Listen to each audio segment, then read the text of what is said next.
I don't know, perhaps embarrass you a little bit as we kick off this responsible tech talk, because you and I have shared some conversations, exchanged some notes prior to our discussion today. And I just have to say, every time I reference your credentials, your thinking, it just gets me so excited to think about how many people your insights are able to help. So I just want to thank you for taking the time to generously share what you've learned throughout your considerable career to help others along the way. No, thank you to you, Jill, for hosting this podcast and really trying to get back to the community. That's great. Awesome. Wonderful. Well, we were connected because our mutual friends, Nina and Stephen Moss, have an AI startup called Mendit AI. I know you've been working with them, and I think that's a great segue to have you say a little bit about your areas of expertise and sort of career trajectory that sort of brought us together here today. Yeah, I'm a big fan of what Nina and Steven are doing at Mendit.ai. They're taking on the challenge to recognize deepfake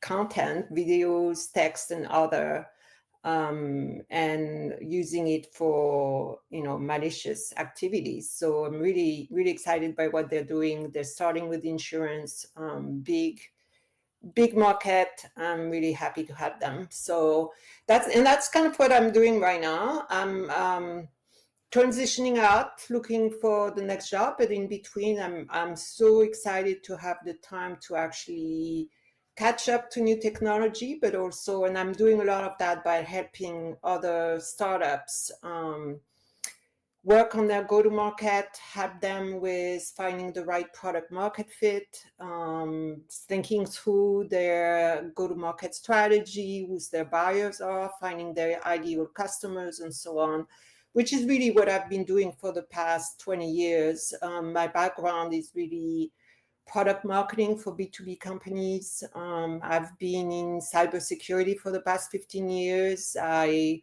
touch on the cyber insurance world for the past 7 years at startups as well as larger companies. Like, for example, I took Cobel from pre-revenue, pre-product to 300 people and several hundred millions of revenue. So it's super. Wow. The journey is really exciting, and the journeys can be fantastic if you have the right ingredients, or can be a nightmare. And I've been in both situations, so I've learned a lot.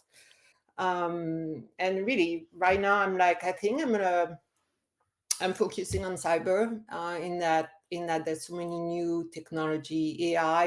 AI plays on both sides. It plays on the attacker side. It plays on the defender. So you cannot not deal with it. So. Yeah, and you yourself, Isabelle, have an academic background, if I understand correctly, in computer science and artificial intelligence. Is that right? Yeah, actually, and I'm going to date myself. I actually graduated way back when with a master in AI. It was all research lab at the time, nothing really concrete. I actually started because there was no job on AI at the time. I started in business intelligence, decision support system, which was the closest I could get to some use of computing to do something fast and automated. And I'm so excited that we finally got to a place where AI is a reality. So yeah, we all got to get up to speed with what AI can do for us and how to best use it. Absolutely. Yeah, I'm going to talk about, well, many of the kind of topics that you've laid out, including where you get your sources of enthusiasm for AI and working with startups. So much content to, I think, dig into here. But since this is a responsible tech talk, I know that you consider yourself a person who has been practicing responsible technology for some time. So I wonder if you could tell me, first of all, what do you think of when you think of responsible technology, and how have you been implementing it throughout your career, kind of living by example?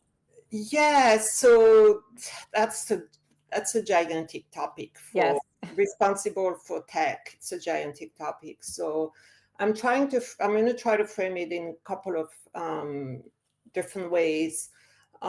thinking about the attributes and the dimensions. So for me, when you're a vendor and you're talking about responsible tech, you need to think about being responsible when you develop the technology, when you deploy it, and then you have the other side, your customer need to use it in a responsible way. And then you need to cross that with what we typically talk about when we say responsible anything, is it ethical? How do we protect the information we manipulate? Is it friendly to our world, to our environments? What impact does it have on the society? And there's a lot of subtopic on that. Does it change the labor force? Is it accessible by everybody? Does it include, and that's a big topic right now with AI. Does it have any bias? And then the last one is quality. And that's almost the angle where I come to responsible tech. I mean, having been in computer science, I was working on rolling out projects in the first 10 years of my career, and quality was always important to me, and I would hear it firsthand to the customer. The customer would be responsible to pay for the technology and my time, and it's like, hey, I need to meet their expectation. I need to deliver a certain level of quality. And it comes big time into play in what I do right now in doing a lot of marketing, in that how far do you go in promoting your solution and your technology? There's what it does. How much do you push to embellish it and get to a zone where it's like you're promoting things that your product doesn't actually do? And I think that's where a lot of companies can get into trouble. And that's also where, unfortunately, I see a lot of people starting to get negative about marketing, because marketing might promise too much. So you need to walk that fine line. And I must say, the goodness from my experience is that, having been in security for the past 15 years, you cannot oversell a security product. That doesn't work. If someone deploys security, it has to work. If it doesn't do what it's supposed to do, which is stop the attackers, you're not going to last very long. So I always had that good red line of how far can you go in marketing a product. And you'll see it out there, the companies and the people who are promoting tech without having a responsible approach to it, they're going to find themselves into trouble at some point or another, period. Yeah, for sure. For sure. One of the interesting things, well, one of the premises of this series is to help people sort of discover their place in responsible tech, regardless of where they sit in the technology landscape. So I think it's very interesting you coming at this from a marketing perspective that might surprise some people, that marketers too have a role to play in this ecosystem. One of the things I heard you mention was the importance of quality of a product and right sizing, or I guess accurately conveying the benefits of the product and features and so forth. Do you think that if I were to summarize that as your definition of responsibility, that resonate with you? Oh yeah, you absolutely, yes, absolutely use the right words. And I'm big in security. I'm also big into the protection of data. There's so much overreach right now in terms of using the data that's collected to use it to things that are not necessarily appropriate. Or maybe it is, but it's actually not telling the owner of the data that you're going to use their data to do different things.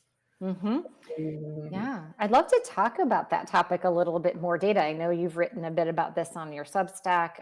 Obviously, it's very much interrelated into the AI-enabled products that you're helping to promote. With your marketing hat on, what are some of the questions that you encourage product teams or leadership to ask about the data? Where do you find that maybe hazards lie if people aren't asking the right questions, and what's your role in making sure we are leveraging that responsibly, both for marketing purposes and within the product? Big question. So yeah, a couple of different things there. Like when you use data, you really need to know where it's coming from. And data has a shelf life. I mean, most of the data has a shelf life. So you need to know whether it's recent data or not. Like in the world of security, I've seen companies using incident example from 5 years ago and not having it from like the past 12 months to actually model their cyber risk. And it's like, well, you're probably not that relevant or that accurate because you're missing the past 5 years. So that's just one example. Another one is like losing, as data move from business to business or vendor to vendor, you might lose like really what's the sensitivity of the data. Of course, like everybody's going to treat credit card as confidential information and all the PII and so on. But I mean, we've all seen in the news, like, let me give you an example that's really obvious, like 23andMe, which has collected DNA information for millions of people. The company is going out of business. They're trying to sell the data. Where is it going to land and how is it going to be used? Somehow the initial provider of the data, the user, is losing, that information, and that's a big deal. That's a big deal. That's huge. Yeah, so data, very integral in the decision making, from a product perspective. And I imagine as a marketer, how you leverage data. We've talked a little bit about marketing automation and the fact that AI is increasingly part of the tools that marketers use. So I imagine there's also a perspective around how you use data to reach out to people and to promote products. I wonder if you can share a little bit about those considerations as well. Yeah, so I think there's some good guardrail put in place. I don't know if they're followed sufficiently. It's like, you're only supposed to email people who have some relevant interest in what you're doing. I mean, we can interpret in the US, the CSPAM Act in many different ways. It's a little bit stricter in Europe, but yeah, I think so. There's that question of privacy and use of data, but I would say there's the other end, which is we see so many the volume of email being sent is getting to a level where the quality goes down. And the effectiveness is going down as well. So that's a question that marketers are going to have to tackle. How do you, and maybe we need to go back to how do you build a really good community of people to work with that want to hear about what you say, and you better have to say something that's really of value. So it comes back to the two key words: value, being relevant, and adding value. And if you don't do that, you should think twice about blasting email out there. Like I mean, I'm sure you see it every day. I receive email where it's clearly that they've not taken into account who I am and what I'm responsible for. I get email about engineering so it's a little bit, it needs to be tightened quite a bit. Yeah, can be overwhelming. I've been thinking about that too with respect. I'm taking a course in agentic AI and how to build agentic, components that can talk together. An obvious use case for me would be, to further marketing automation. But there's a part of me that thinks about, what accountabilities we have for not over, saturating our communication channels and sort of, burning through maybe those trust and relationships and so forth. So that's another maybe layer of consideration. But I also imagine AI could be a force for good in helping us to right size and target more precisely. Yeah, no, absolutely. The tools are coming out to do better micro-segmentation, augment what you're doing things that you were not able to do before. So I'll be happy to give you a couple of examples, but I want to go back to the other aspect of data and AI in marketing right now, because I wrote about it in Substack. I tried Substack, did my first article last week, Yes, 2 weeks I ago. read it. We'll have put it in the comments too for others. Yeah. Because it's a topic to me that's like, oh my God, like there's so many missed opportunity with data. So with all the new technology and new type of company that we have been right now that use a lot of data or create a lot of data or transform data to get some really key insight into specific aspect of their customer, I've seen so many companies who actually don't use that data for their business. They might collect a lot of cybersecurity data to help a specific customer be secure and do a security assessment, understand where they have weaknesses, and so on. And that's where they stop. While if you think about it, if they collect that for tens of thousands of customers, they have a pool of information that everybody would want to know about. So running analysis on that, detecting some trends, what are companies good at in their security practice, what are some of the struggles, and so on, and really doing some publication around that. To me, there's great opportunity to do thought leadership for companies. For me, being in marketing, that's the first thing I do. It's like, do I have data to support the marketing I want to do? Rather than maybe going and doing a survey, which is great, and brings you good information, use your own data as well. And so we did that, for example, at Carbell, where every quarter we would publish an evaluation of the cyber risk market in small and medium-sized businesses, and discovering what was done well, what were some issues, we were in cyber insurance, so what were some of the gaps that people had in being able to be eligible for cyber insurance. I did that recently again at the Nexus, where we were quantifying, the company quantifies cyber risk. And it's like, I know from my knowledge in cybersecurity that remote access to system is always an issue for security, but nobody had quantified the risk. So we did that. We looked at the pool of customers we had, and we're able to say, hey, like on average in this industry, in that industry, this is what you can expect your risk to be related to remote access. Yes, interesting. I think I'm glad we brought it back to sort of using the data that we might have. I think it ties in very closely to the work you've been able to do, both with startups and more established organizations that are looking to launch maybe new products. I wonder how you advise those who are just starting out. Maybe they don't have that robust sort of data set to dip into, to draw insights. How do you advise them specifically as they're in this growth phase?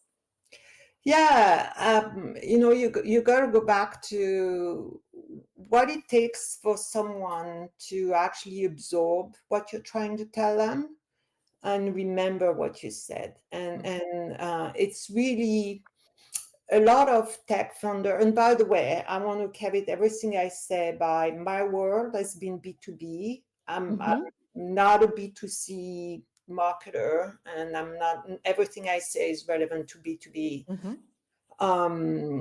So to go back to giving a couple of recommendations, I think when you start, you don't have a lot to work with. So you need to look at your product, what it does, and really try to draw a couple of places where you could maybe quantify or explain what the differentiation is. Maybe you enable a workflow. I'm going to take the example of insurance because that's what I work with quite a bit. For a broker to go from quoting to binding, maybe your platform allows that to be done in 5 minutes instead of 30 minutes, or 3 clicks instead of 50 clicks and 3 systems, or whatever. Whatever um, quantitative data you can attach to it, so that, because that's most likely to be what people are going to remember. Mm-hmm.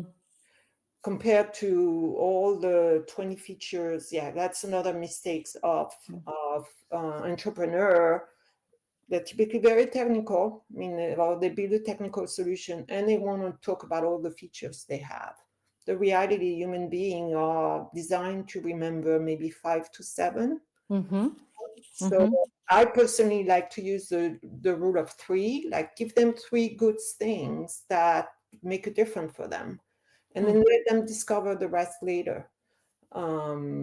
That's much better. Or make them talk about their problem, and align what you're talking about to their problem. Even if you have another good feature, if it's not relevant to their problem, doesn't matter.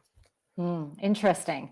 I feel as though this is just my impression of the AI marketplace, if you will, where there is such still, I think currently it's true, a flurry to be the first to market or to be the most innovative. And the pace is still quite demanding. I imagine for founders, this creates a bit of tension in terms of their desire to learn about the problem space, really get immersed and speak to those pain points versus like, let's just get something out the door and iterate. And I wonder what your take is on that tension and how you've navigated it over time.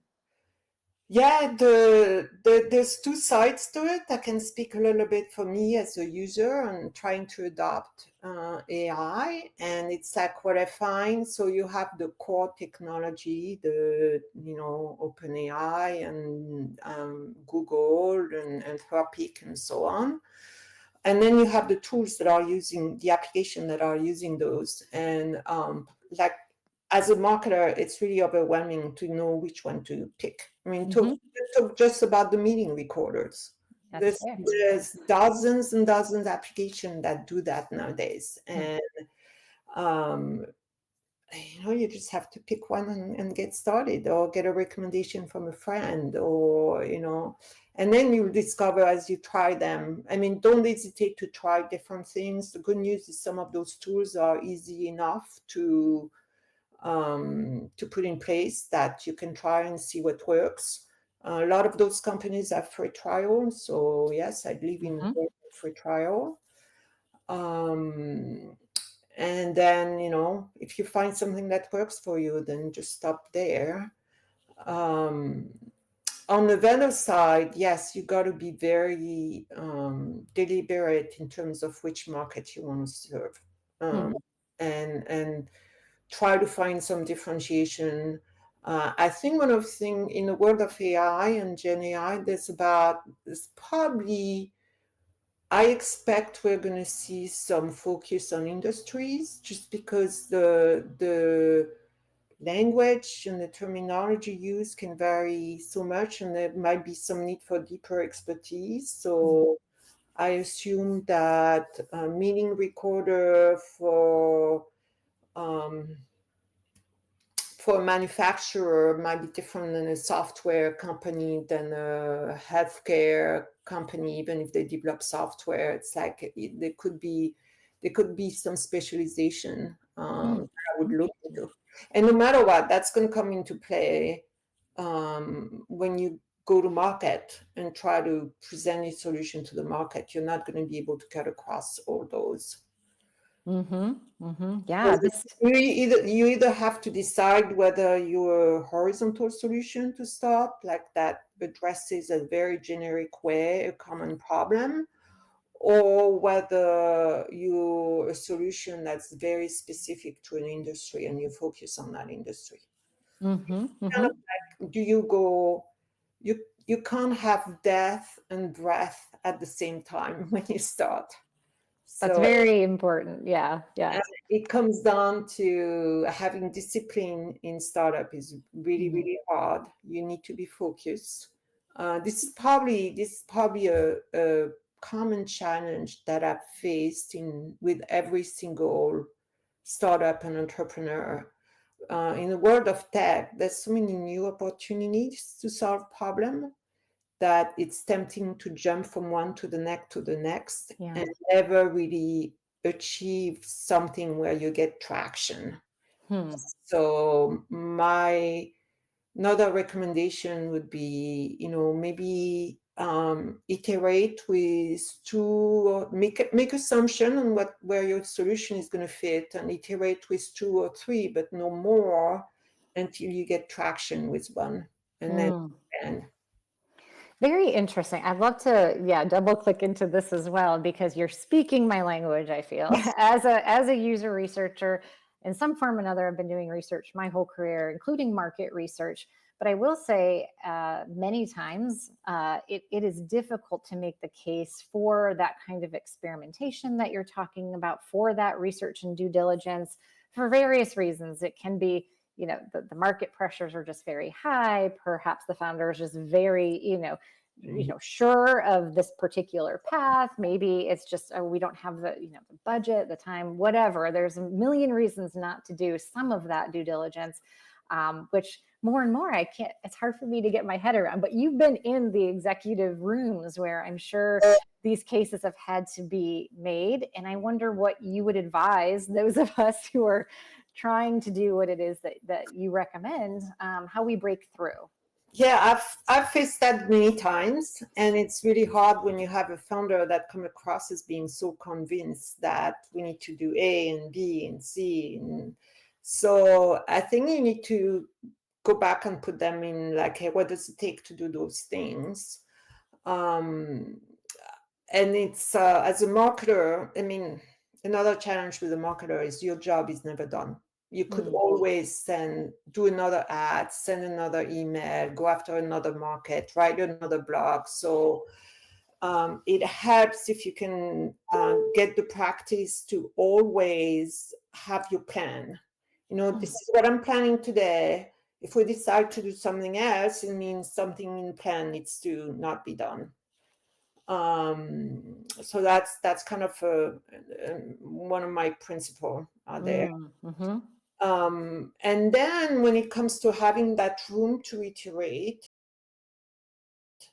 I tend to measure my activities, like where I allocate my time, in percentages. It's like I always have, like, okay, this is the main focus. This is what we're trying right now. I'm allocating 60-70% of my time and budget and resources to that. And then I try to carve out 10% for experiment and research and trying to do something else. And having, this is a general guidelines, but having that idea that, you prioritize, your top tier activity versus the rest, so that you pursue and you move forward with those on, in a way that makes sense. Yeah,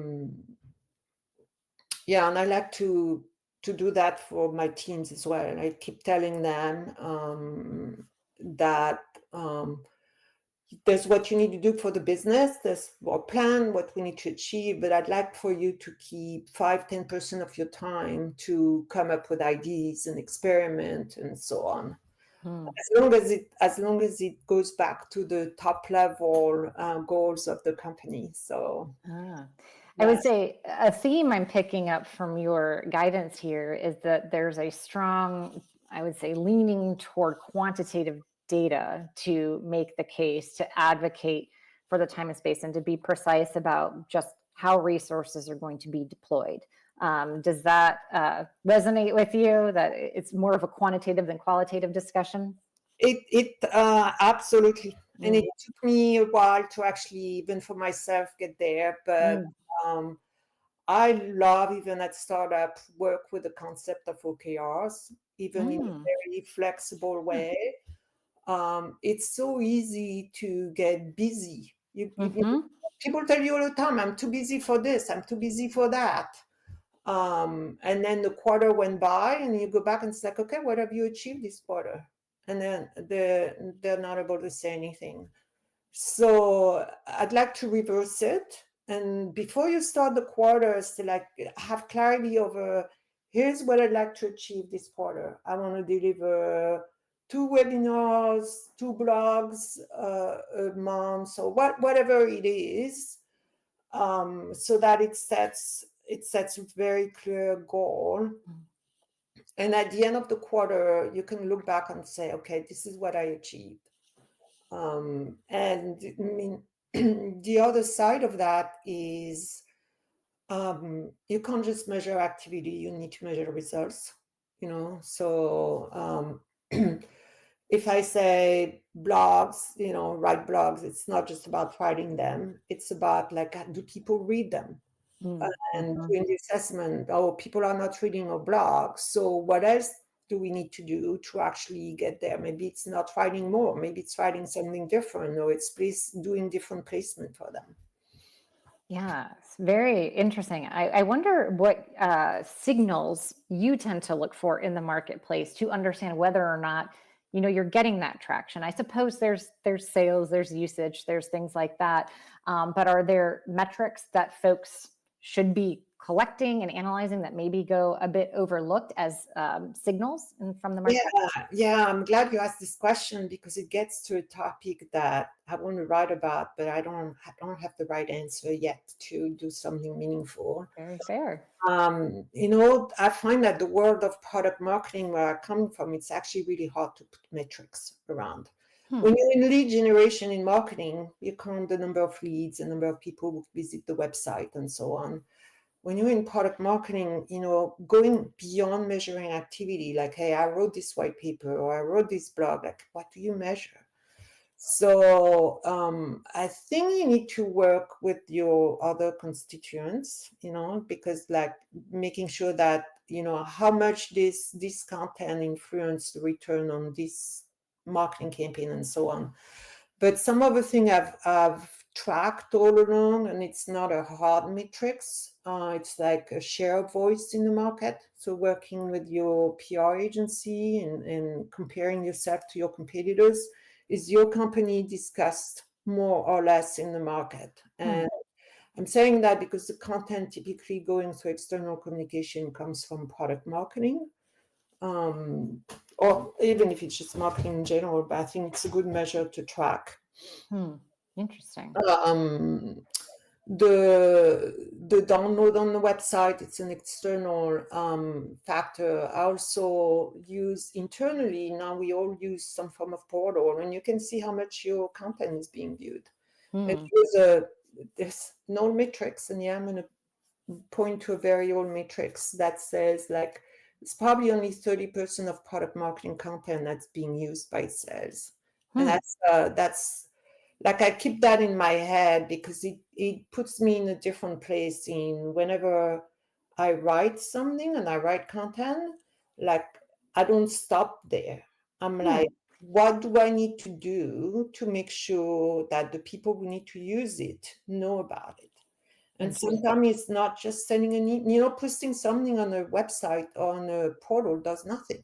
If you tell people that it's there and how you can use it, you only done half of the job. Oh, that's a really interesting point. I hadn't thought about that, but your internal marketing strategy and how it buttresses your external marketing strategy is something we need to tend to as well. So I've done that quite a bit in the past couple of companies where I would, first, I don't send it just one time. I send it several times. I partner with a salesperson who use new content effectively. And I say, hey, look, Joe in the West Coast has been able to use this to achieve, to get to the next step with his buyer and so on. So I know sales works very much by comparing what, they're very competitive. So I think that works. I hold office hours. It's like, hey, every week from, on Thursday from 8:30 to 9, let's come together. I'll bring a specific topic every week that I want you to know about, but also open for questions. So anything you have about what we do so that generates some good collaboration and good exchange and really good identification of what works, what doesn't, what's used, what's not used. Mm-hmm. So again, you have to go and reach out constantly to your customers. I mean, and when you're in marketing, sales is one of your customers, and then Absolutely. there's the external parties. You can survey them, you can ask them things during their product experience if you're a SaaS application, and so on. So always go after feedback.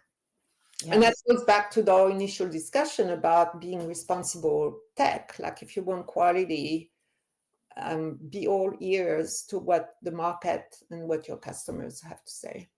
Yeah, that's what I was going to circle back to as well, because much of what you're saying resonates with me in terms of traditional sort of marketing best practices, understanding your target market, designing services that meet those needs, communicating those benefits.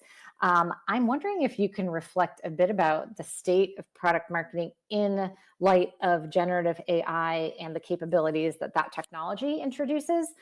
Specifically, I think, gosh, every day I read the news and I have tons of things bookmarked. It feels like technology is changing so fast. The benefits, the relative benefits of one solution versus another, that calculus changes every day. It was all about RAG, now it's agent, and who knows what it'll be tomorrow. So I wonder if you're finding it more or less difficult, or if your marketing strategy has changed a little bit when it comes to product in this, what I think is a exceptionally dynamic environment, but please feel free to disagree. Well, I think a way to keep a little bit of sanity in the fast pace is to be very diligent with use cases and talk about real way that people can use the technology, in this case AI, Gen AI, and what's the benefit they can get out of it. And right now it's pretty clear. I mean, when you read the comments out there, there's almost like two parties out there. There's folks who are, I would say, almost allergic to AI, and the one who are using it. I mean, I have colleagues that are like, hey, I don't like any of the content that's written by AI. And you got others that do everything with AI. And I'm like, I personally look at AI as something that is coming. It's like our smartphone. It's like the web.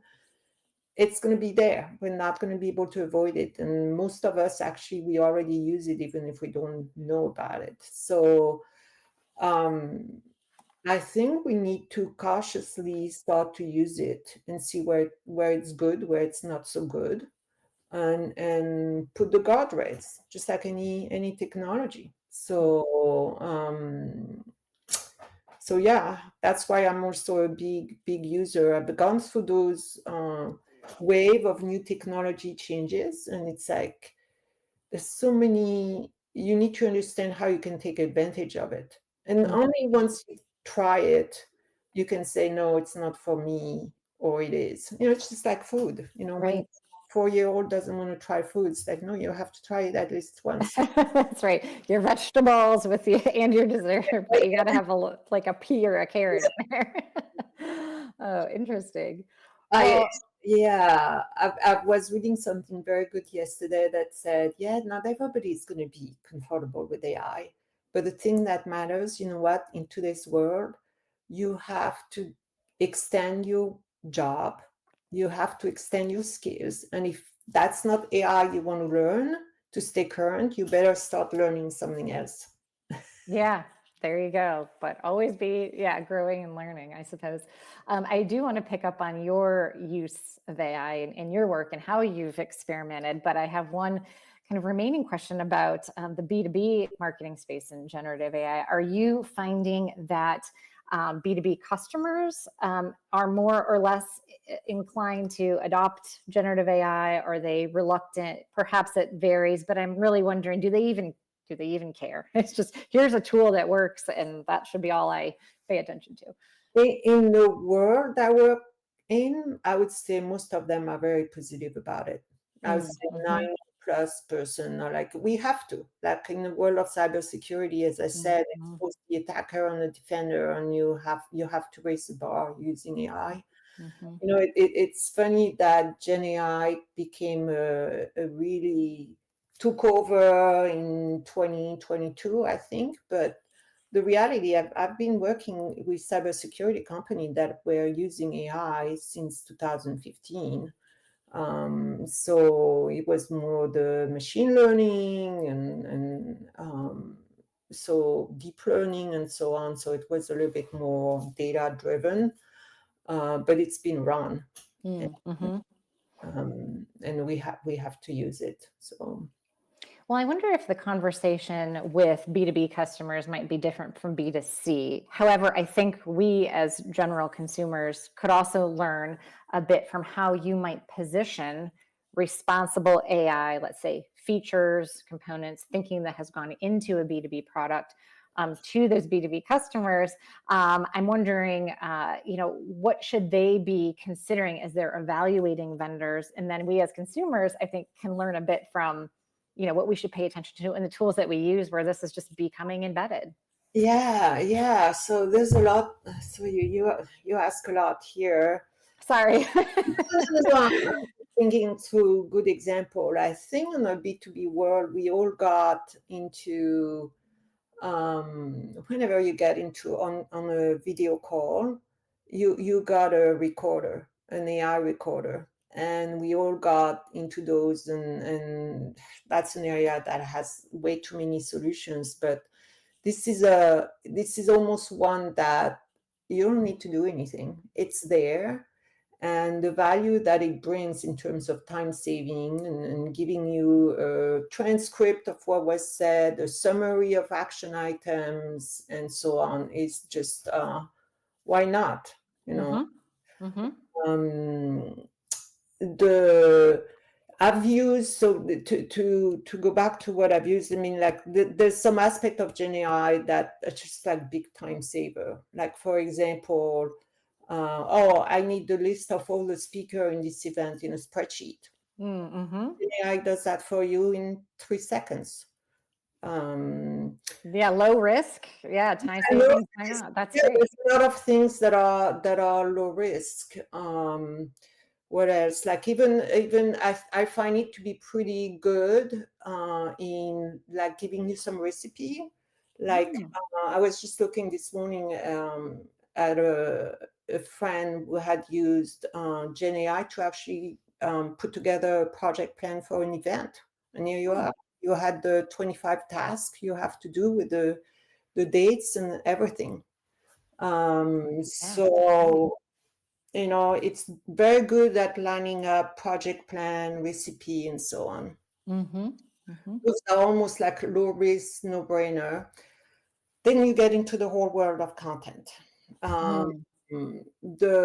my take is you always need to have the human element in it. So the way I personally use it, I typically do the drafts myself, and I ask Gen AI to make it better. Oh, interesting. Sometimes I hear the reverse a lot. Like I have it start Yes, with an yeah, outline. yeah, or I've asked it to do an outline and then write it and then give it back again. Hmm. So sometimes I also like write the content and say, hey, what did I miss? So it's a little bit the same as, hey, using it to start. So I think it's pretty good at ideation. And that's another area where you're going to be mostly safe because it's going to give you idea, but you have to deal with it. How do you want to Mm. further? I would never, absolutely never ask Gen AI to generate something and push it out without reviewing it. Mm. Mm-hmm. Um, Mm-hmm. I find it's a lot better now, but I've been dealing with a lot of areas that are fairly new market where there's not necessarily a lot of content. Hmm. And I'm like, now Gen AI is just giving me the pitch of the competitors. So I'm like, I can't use that. That's So, not what we're going for here. no, Yeah. you have to have critical skills to actually use AI properly. And this is one area that's I think it's very dangerous is if you use Gen AI for everything, you might find that you decrease your critical thinking. Mm. While it's the reverse, you should have more critical thinking to use AI than less. So Bravo. Well put. I totally agree with that. And I wonder if that's a somewhat unique take in marketing in particular, where I think there's probably a great temptation to think, oh, well, we can just churn out this social media post or this, copy for this ad, and more or less outsource it. But you're saying it's important that we don't do that as marketers. I think at least not quite yet. Mm. I can't say what the future will be like, and it probably depends on the domains. I know in cutting edge technology in B2B, I don't think it's ready yet. So I mean that's just my 2 cents. Yeah, no, it's interesting. And I think since we're getting close to time, and I think we usually save the last 10 minutes or so for questions. So if anyone has those, feel free to put them in the comments now. But I did want to ask on maybe a little more personal note. I know that you are very active in terms of mentorship, mentoring others. I think your guidance in terms of maintaining critical thinking, for example, feels to me like a good mentorship point for folks to keep in mind. Tell me about the role of mentorship in your career, where you're at, and why that's important to you. It's been essential all along the way in that. So I've always been in technical careers. Where it's dominated by men, and I always had to look up to like, hey, who are the women who've done it before, to feel like, yeah, I do have a place here. It's never been really that bad of an experience, and I would encourage look at both men and women. I had men mentors as well as women. And now that I'm, past the midpoint of my career, I'm more like, I want to help others. And there's nothing more rewarding, at least to me, that taking other people and really helping them grow. Yeah. So, and you make friends along the way, and I don't know, I feel it's very rewarding. Yeah, no, I think that's wonderful that you're giving back, and this example of this conversation is just one of them. And it sounds like, in particular, I just was curious if you could speak more to why you like working with entrepreneurs. One trait of my personality that might not be obvious is I'm a very curious person. So I like novelty, and I'm so excited to see technology being able to solve new problems and do new things. So that's why, it's moving fast. It's exciting. It's a big challenge. I always praise entrepreneurs for starting companies, because this is hard. This is incredibly hard to start. I joined Carbell when as employee number 12, and I'm like, what would I can't imagine joining as employee number 3 or 4. Oh my gosh. No, it's incredible. Yeah, so I give them a lot of credit, and I love helping them. And in what I know how to do, like taking an idea that I think has really a lot of potential and getting it recognized and acknowledged on the market, and have a voice, and be on the radar, and have people start using it. To me, it's very rewarding. It sounds like it. That's incredible. Well, just one final wrap-up question then, since this is Responsible Tech Talk.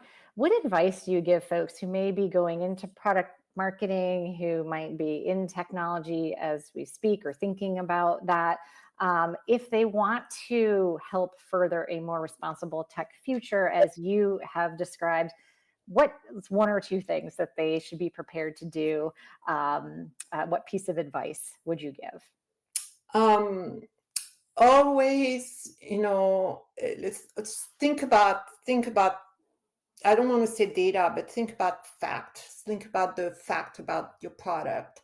sometimes people go and oversell while they realize they don't have to. They've not explored what their product does. So, and the only thing I can say is if you're grounded in that, you know you're on solid ground. If you can find the unique features of your product that are really compelling, you're going to go as far as very far. If you know it's based on made up things, how do you expect to succeed? It's going to catch up to you at some point. So, like I think we see a lot of startups now being like the VC are a lot more demanding in terms of providing funds. You need to have customers and so on, and you need to have a view into profitability and so on. It's a much more demanding market. So build it on solid grounds. Don't try to take shortcuts because you're gonna be challenged at some point. Yeah. It comes back to that quality piece, which is one of the takeaways I have from this talk. Yeah. Yeah. Well, Yes. Wonderful. Well, thank you so much. I think I don't see questions here and now, but Isabelle, if folks would like to reach out to you, because I'm sure that they will have questions and want to connect further, where would you like me to direct them? I mean, you can probably easily find me on LinkedIn at Isabelle Dumont, or you can send me an email at isabelle.dumont@gmail.com. Okay. All right. We'll do that. And I will include the link to your Substack. I know that people will enjoy following that as well. But once again, just want to thank you. It is really a service to folks who are trying to make a positive difference in this space, to hear it from someone who's been doing this and has the depth and breadth of insight that you do. So we are very grateful to you. Thank you, Jill. Thank you for having me. It was I'm really pleased to be able to share what I've done. Wonderful. Well, we'll call it for today. Have a good weekend, everyone. And we hope to see you at the next one. Take care.